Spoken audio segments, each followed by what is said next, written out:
आज हम chapter number 3 discuss करने जा रहे हैं, नेचर ऑफ थिंग्स। इस चैप्टर में हम क्या क्या पढ़ेंगे? वस्तुओं के समूह बनाना, वस्तुओं का विभिन्न प्रकार से वर्गीकरण सोर्स के आधार पर और उनके क्या क्या गुणधर्म है। तो हमारा फर्स्ट हेडिंग थी वस्तुओं के समूह बनाना। हम वस्तुओं के समूह हैं वो अपनी आवश्यकता अनुसार विभिन्न प्रकार से बना सकते हैं। जैसे कि कागज से बनी हुई वस्तुएं, उसका एक समूह बना लिया। उसी प्रकार जो भी लकड़ी से बनी हुई वस्तुएं हैं उनका एक समूह बना लिया। लोहे से बनी हुई वस्तुएं उनका एक समूह बना लिया। तो इस प्रकार हम अपनी सुविधा अनुसार वस्तुएं हैं उनका अलग अलग समूह है वो बना सकते हैं। अगर हम सारणी 3.1 में बात करें तो कागज से कौन कौन सी वस्तुएं बनी हुई है, जैसे नोटबुक है, किताब है, समाचार पत्र। इसी प्रकार प्लास्टिक से बात करें तो प्लास्टिक की बोतल है, बाल्टी है। लकड़ी से बात करें तो लकड़ी की टेबल है, और लोहे से बात करें तो लोहे की कील है। और इसी प्रकार आप दूसरे एग्जाम्पल हैं वो भी लिख सकते हैं। नेक्स्ट हमारे हेडिंग है वो है वस्तुओं का वर्गीकरण सोर्स के आधार पर। वस्तुओं का वर्गीकरण है वो दो प्रकार से किया जा सकता है। वे वस्तुएं जो प्रकृति से ये प्राप्त होती है, जैसे कि पादप या जंतु है उनसे प्राप्त होती है, उन्हें कहा जाता है प्राकृतिक वस्तुएं। इसके एग्जाम्पल है जो भी अनार है, यहाँ पर दिए हुए हैं आम है और ये कैसी होती है प्राकृतिक वस्तुएं। वहीं जो वस्तुएं जो मनुष्य द्वारा निर्मित होती हैं उन्हें क्या कहा जाता है, मैन मेड या फिर आर्टिफिशियल वस्तुएं कहा जाता है। इसके एग्जाम्पल है हल है, रुई है, लकड़ी की कुर्सी है या फिर खिलौने हैं, वो इसके एग्जाम्पल है। वस्तुओं के गुण। नेक्स्ट हमारी हेडिंग आती है वस्तुओं के गुण। वस्तुओं के गुणों हैं वो अलग अलग होते हैं। अलग अलग वस्तु के अलग अलग गुण होते हैं और उन गुणों के आधार पर ही हम वस्तुओं का क्या करते हैं, यूज करते हैं। अगर हमारा पहला गुण आता है वो है चमक का गुण।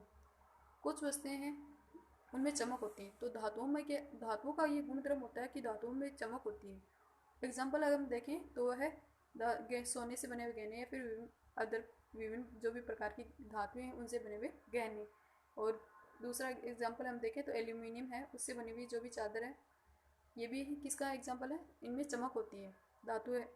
और दूसरा है अगर हम देखें जिनमें चमक नहीं होती, चमक रहित थे, इसके एग्जाम्पल लिख सकते हैं कोयला है, कंघी है, लकड़ी है। तो ये कैसे होते हैं, चमक रहित होते हैं। सारणी 3.3 गहने हैं उनमें क्या होगी, चमक होगी। और लकड़ी है वो कैसे होगी, चमक रहित होगी। कोयला है उसमें क्या होगा, चमक रहित होता है। और स्टील के बर्तन है उनमें क्या होती है, चमक होती है। इसी प्रकार आप दूसरे अदर भी देख सकते हैं, एल्यूमिनियम, ये कैसे होगी, चमक युक्त होगी। और गत्ता है वो कैसा होगा, चमक रहित होगा। तो धातु से बनी हुई जो भी वस्तुएं होती है उनमें कैसे होती है, चमक का गुणधर्म है वो पाया जाता है। नेक्स्ट हमारा आता है गुण है वो कठोरता के आधार पर। कठोरता के आधार पर भी वस्तुएं हैं वो दो प्रकार की होती है। एक तो वे वस्तुएं जिनको आसानी से दबाया संपीड़ित नहीं किया जा सकता, वे वस्तुएं कैसी होगी, कठोर। कठोर वस्तुओं का एग्जाम्पल हो गया लकड़ी की जो भी मेज है, या फिर लोहे से बनी हुई खिड़की है, स्टील के जो भी बर्तन है, पत्थर का टुकड़ा है, ये कैसी होती, कठोर वस्तुएं। और दूसरी होती है वे वस्तुएं जिनको आसानी से हम संपीड़ित कर सकते हैं, वे होती कौन सी होती है, नरम वस्तुएं होती है। इसका एग्जाम्पल है रुई, जो भी मोमबत्ती वगैरह है। और दूसरी यहाँ पे एग्जाम्पल है वो भी देख सकते हैं। तीसरा गुण होता है वस्तुओं में चुंबकीय गुणधर्म होता है। ऐसी वस्तुएं जो चुंबकीय और आकर्षित होती है, तो वे कैसी होगी, चुंबकीय वस्तुएं होती है। जैसे लोहे से बनी हुई वस्तुएं हैं वो चुंबकीय वस्तुएं होती है। और दूसरी अगर हम बात करें तो ऐसी वस्तुएं जो चुंबकीय और आकर्षित नहीं होती वो कैसी होती है, अचुंबकीय वस्तुएं होती है। और इसका एग्जाम्पल है प्लास्टिक या फिर लकड़ी से बनी हुई जो भी वस्तुएं हैं उनमें चुंबक की तरह वो आकर्षित नहीं होती, इसलिए वो अचुंबकीय वस्तुएं होती है। चौथा हमारा है विलेयता या अविलेयता के आधार पर वस्तुओं को हम कितने भागों में डिवाइड कर सकते हैं। तो विलेयता और अविलेयता के आधार पर हम दो भागों में वस्तुएं हैं उनको डिवाइड कर सकते हैं। पहला है ऐसी वस्तुएं जो जल में पूर्ण रूप से घुलनशील होती है, उन्हें विलयशील वस्तुएं कहा जाता है। जैसे चीनी है, नमक है, वो कैसी होगी, जल में पूर्ण रूप से घुलनशील होती है। दूसरी तरफ अगर हम देखें तो वे वस्तुएं जो जल में घुलनशील नहीं होती वे होती है अविलयशील। जैसे हम बात करें एग्जाम्पल चौं का पाउडर है या फिर रेत है, वो कैसी होती है, जल में अविलयशील होती है। अगर हम बात करें कि कुछ गैसें हैं जैसे ऑक्सीजन गैस है वो जल में क्या होती है, आंशिक रूप से घुल जाती है, जबकि कुछ है वो घुलती नहीं है।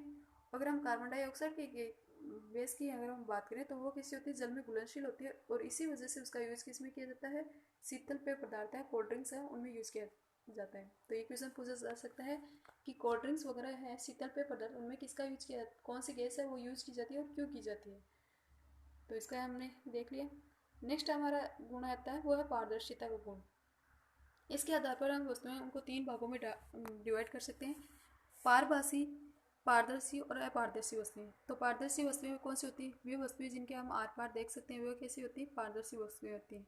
जैसे हम बात करें कांच से बने हुए बर्तन है या फिर स्वच्छ जल है, उसको हम आर पार देख सकते हैं। दूसरी अगर हम बात करें तो ऐसी वस्तुएं जिनके आर पार नहीं देखा जा सकता, अपारदर्शी वस्तुएं होती हैं। और इसके एग्जाम्पल है लकड़ी या नोटबुक, धातु से बने पात्र। ये कैसे होते हैं? अपारदर्शी होते हैं। इसी प्रकार होता है पारभासी। पारभासी में क्या होता है? इनके हम आर पार तो देख सकते हैं लेकिन हमें पूर्ण रूप से स्पष्ट नहीं देख सकते। जिस प्रकार हम कांच के बर्तन में देख सकते हैं उतनी स्पष्टता के साथ नहीं देख सकते, इसलिए इनको क्या कहा जाता है? पारभासी वस्तुएं कहा जाता है। धुंधला हमें दिखाई देता है। 6 हमारा गुणधर्म आता है घनत्व के आधार पर। घनत्व कहते हैं किसे हैं? घनत्व कहते हैं किसी पदार्थ की इकाई आयतन के द्रव्यमान को उस पदार्थ का क्या कहा जाता है? घनत्व, डेंसिटी कहा जाता है। किसी भी पदार्थ के इकाई आयतन के मास को ही क्या कहा जाता है? उसका पदार्थ का घनत्व कहा जाता है। अगर किसी वस्तु का घनत्व अगर हम बात करें तो यदि जल के घनत्व से कम होगा तो वस्तु क्या होगी? जल की सतह पर तैरने लग जाती है।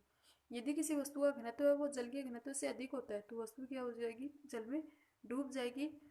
इस प्रकार हम यही हमारा चैप्टर है वो समाप्त होता है। अब हम देखेंगे जो भी हमारे जो प्रैक्टिस क्वेश्चन है वो क्या क्या है। पहला हमारा क्वेश्चन है वो है कौन सी वस्तु है वो चमकीली है? तो इसका आंसर क्या होगा? गोल्ड। दूसरा क्वेश्चन है कौन सी वस्तु है जो जल में घुलनशील है? तो जल में कौन सी घुलनशील है? ग्लूकोज का पाउडर। तीसरा क्वेश्चन है चुंबकीय वस्तु है, तो चुंबकीय वस्तु कौन सी है? लोहा है, वो चुंबकीय वस्तु है। चौथा क्वेश्चन है हमारा है कौन सी वस्तु है वो जल में तैरती है? तो इसका आंसर है लकड़ी का गुटका है, वो जल में तैरता है। नेक्स्ट हमारे आते हैं रिक्त स्थान की पूर्ति कीजिए। वे वस्तुएं जो चुंबक की ओर आकर्षित होती है वह कैसी होती है? चुंबकीय वस्तुएं कहलाती हैं। और जो लोहे का घनत्व है वो रुई के घनत्व से क्या होगा? अधिक होगा। वहीं अगर हम देखें तो ऐसी वस्तुएं जिनके हम आर पार देख सकते हैं वो कैसी होगी? पारदर्शी वस्तुएं होती है। फोर्थ है ऐसी वस्तुएं जिन्हें आसानी से दबाया नहीं जा सकता, वो कैसी वस्तुएं होती है? नरम वस्तुएं होती हैं। इसी के साथ आज का हमारा चैप्टर है वो समाप्त होता है।